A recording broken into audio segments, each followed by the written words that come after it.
Alors que Meghan Markle et le prince Harry viennent de diffuser leur documentaire exclusif sur Netflix, dévoilant leur vie intime, certaines révélations sont remises en question. Le Daily Mail a enquêté. Le documentaire sur Meghan et Harry a choqué un grand nombre d'Anglais. Il faut dire que le couple a décidé de dévoiler toute leur intimité dans ce reportage. Rencontre, premier rendez-vous, premier baiser, premières vacances. Tout y passe, même l'histoire de l'enfance de Meghan Markle.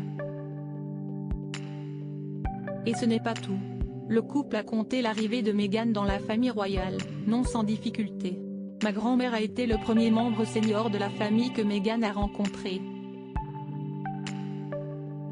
Meghan n'avait aucune idée de ce dont il s'agissait, alors c'était un peu un choc pour elle, se souvient le frère de William.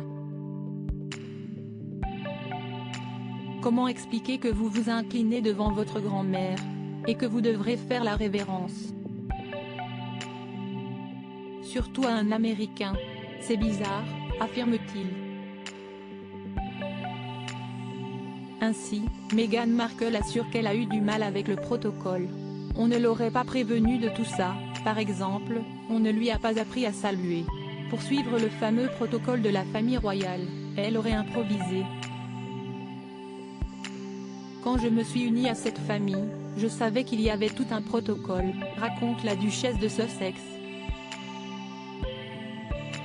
Vous vous soutenez de ce film, Princesse malgré elle, avec Anne Hathaway?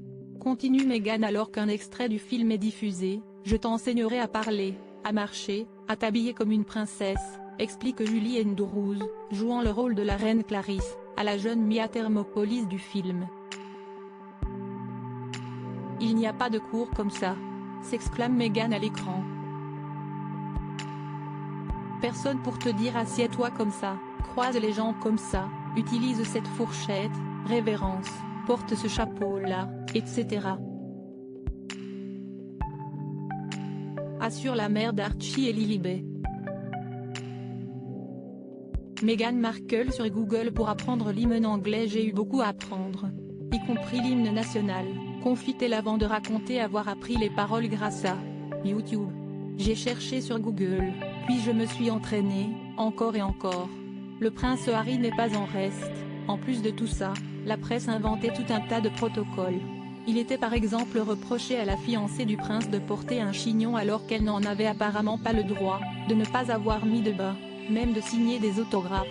Mais selon les experts de la royauté, le couple aurait menti. Les affirmations de Harry et Meghan selon lesquelles Meghan n'a pas été suffisamment préparée à la vie royale sont des mensonges, affirment des sources royales. Bien avant leur mariage, Meghan a reçu un dossier complet sur tous les aspects de son futur rôle, a ainsi écrit sur Twitter la journaliste Roya Nika. De son côté, le Daily Mail a rapporté les propos d'Edmund Fry, un Londonien qui dirige le salon de thé rose tricoté de Pasadena, en Californie. Celui-ci affirme avoir donné une leçon d'étiquette de 2 heures à celle qui est devenue duchesse. Alors, qui croire ?